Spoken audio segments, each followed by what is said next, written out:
बढ़िया करेंगे। पहला लिखा है टेन ए बराबर 1 और कामा हम लगा देते, लेकिन आप और लिख लेना टेन बी बराबर √3।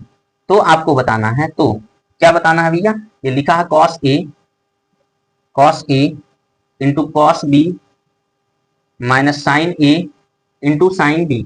ऐसे सवाल को हम एक बार पहले भी, अभी पता नहीं 5 नंबर क्लास था या 6 नंबर का क्लास था, उसमें किए थे। तो कोई दिक्कत नहीं, अगर नहीं भी किए हैं तो हम करेंगे, अगर कर रहे हैं तो अच्छी बात है। यहाँ पे ये टेन ए, पहले ए हम लिखेंगे। पहले तो आप इसको भूले रहो, ये जो गोला कर दिए इसको भूले रहो भैया, ये क्या लिखा है इसको भूल जाओ आप, इसको भूल जाइए। हाँ हाँ भूल जाओ बिल्कुल। यस सर, टेन ए सर, सर लिखा ये टेन ए जो लिखा है, एक्चुअली ये लिखा क्या होता है आप समझिए जरा, ये होता है लंब बटे में कर्ण फंक्शन, यानी लंब बटे में कर्ण ये फंक्शन रहा होगा भैया, आई बात समझ में।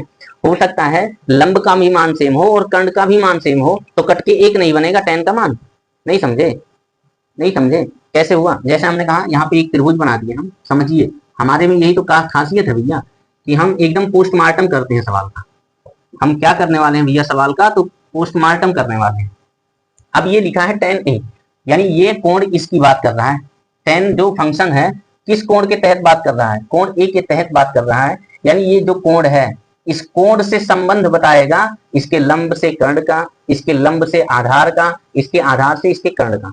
अब फंक्शन मतलब डिपेंड करता है कि कौन सा फंक्शन लिए हैं, लंब कर्ण वाला लिए हैं कि आधार कर्ण वाला या आधार लंब वाला। तो हम कहेंगे ये लंब कर्ण नहीं है, ये भैया लंब और आधार है। तो हम कहेंगे फंक्शन जो लिए हैं वो लंब और आधार का जो रिलेशन बताता है, अनुपात बताता है, उस फंक्शन को लिए हैं। तो कोण ए आपका यही पे होगा। कोण ए के सामने हमने कहा था जहां आप पाते हो सामना, वहां पे आप लिखते हो लंब, ये लंब है। और लंब का मान अगर मान लो 4 है, समझा रहे हैं हम, पोस्टमार्टम कर रहे हैं, ये 4 है। और आधार इससे सटा हुआ होता है, तो आधार और लंब, ये जो आधार और लंब या लंब और आधार जो रेशियो है ये 1 बना है, तो हो सकता है ये भी 4 रहा हो। तो जब लंब और आधार लिखेंगे तो आप लिखेंगे लंब का मान भी 4, आधार का मान भी 4, 4 बटे में 4। तो आप कहोगे 4 से 4 कट गया यानी 1 ही तो बना, तो वही लिखा लंब बटे में आधार बराबर 1। या आप कहिए टेन ए का मान जो है ये बना है 1, आई बात समझ में, यही लिखा है। तो आप कह सकते हो कि जो मान यहाँ है वही मान यहाँ है, तो कुछ भी लिख दो, फिर आसान कर लो थोड़ा, 4 क्यों लिखना, फिर तो कुछ भी लिख दो। हमने कहा ये मान 1 है और ये भी मान 1 है, आई बात समझ में।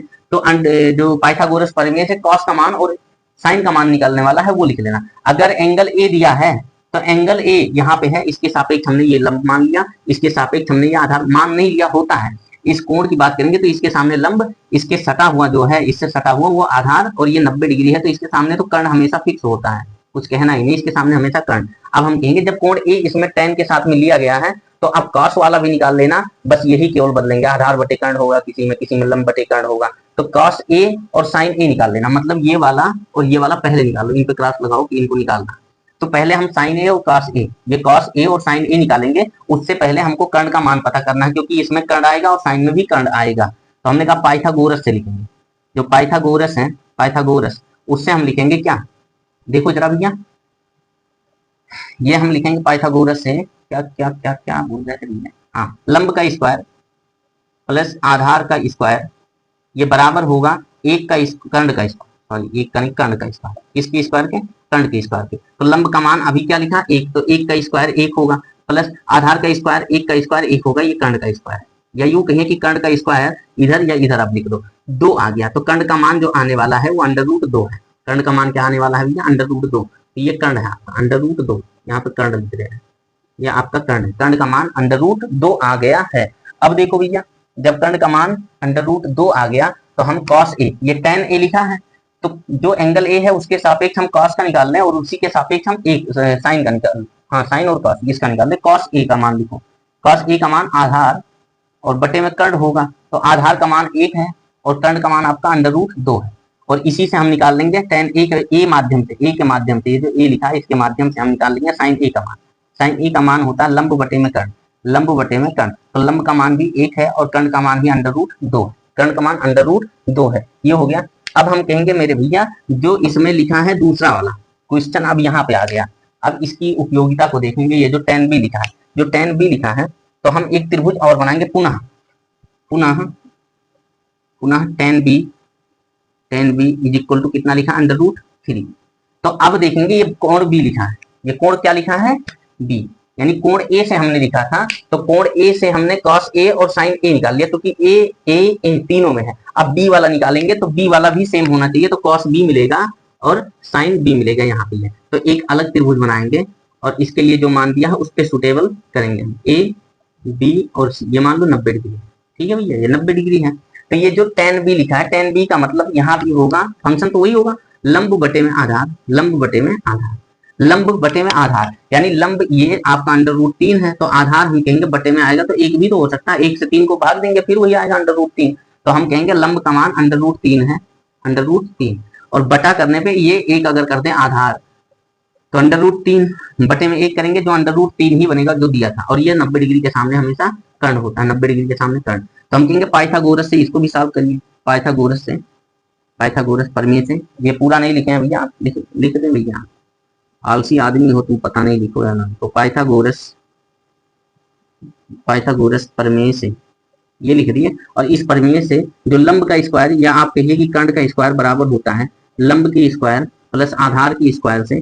तो लाल मेरे बाबू मेरे, जब ये कहे कि कर्ण का मान निकालना है, तो कर्ण का मान नहीं पता, बहुत ही बढ़िया हम लिख दिए हैं ये। तो लंब का मान आपको पता है, √3 का स्क्वायर कर देंगे भैया मेरे, प्लस आधार का स्क्वायर 1 है, कर दो भैया मेरे। कर्ण का स्क्वायर जो आएगा वो आएगा √3 का, अगर वर्ग करेंगे तो ये 3 बचेगा, क्योंकि ये पावर 1/2 होता है, ये हम बताए।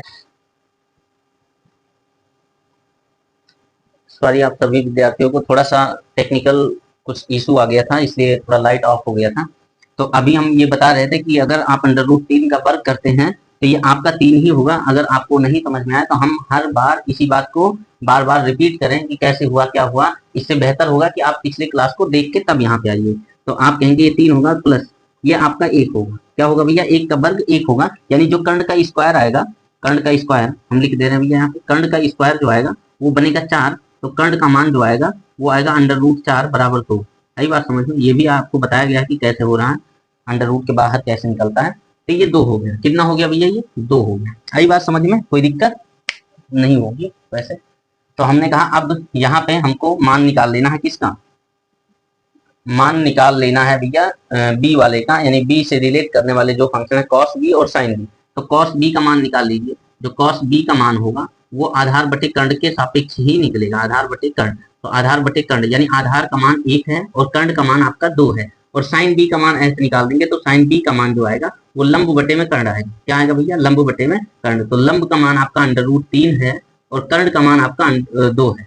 अब हम कहेंगे इसी में मान को रख देना है, जो लिखा है cos a into cos b minus sin a into sin b, ये आपका मान लिखा है, जिसमें आपको वैल्यू पुट करके और निकालना है कि मान इसका कितना होगा। तो हमने कहा cos a का मान अभी आप पाएंगे यहाँ पे, cos a का मान 1/√2 है, 1/√2 है, इंटू मतलब गुणा cos b का मान यहाँ पे निकाले हैं अभी, ये cos b का मान 1/2 है, ये है, माइनस sin a का मान आप देखेंगे तो यहाँ आपका लिखा है ये sin a का मान 1/√2, 1/√2 ये है। फिर हम कहेंगे जो sin b है, sin b कहाँ पे है, तो यहाँ पे है, ये sin b का मान आपका लिखा है √3/2। अब हम इसको फिर से सॉल्व करेंगे, तो आप कहेंगे 2√2 हो जाएगा, ऊपर 1 गुणे 1 मतलब 1/2 गुणा करने पे 2√2 बनेगा ये, ठीक है। माइनस है तो माइनस लगाइए, √3 बन जाए, √3 अपान 2√2 हो जाएगा, 2√2 हो जाएगा। हमने कहा था जब ये और ये सेम है, ये और ये सेम है, मतलब इनका एलसीएम जो बनने वाला है वो वही बनेगा जो ये लिखे हैं, ये बनेगा। और ऊपर अगर घटाव है तो घटाव लगा दो, अगर आपका जोड़ है तो जोड़ लगा दो, और यही आपका आंसर बन गया, 1 - √3 अपान 2√2, ये आपका आंसर बन गया।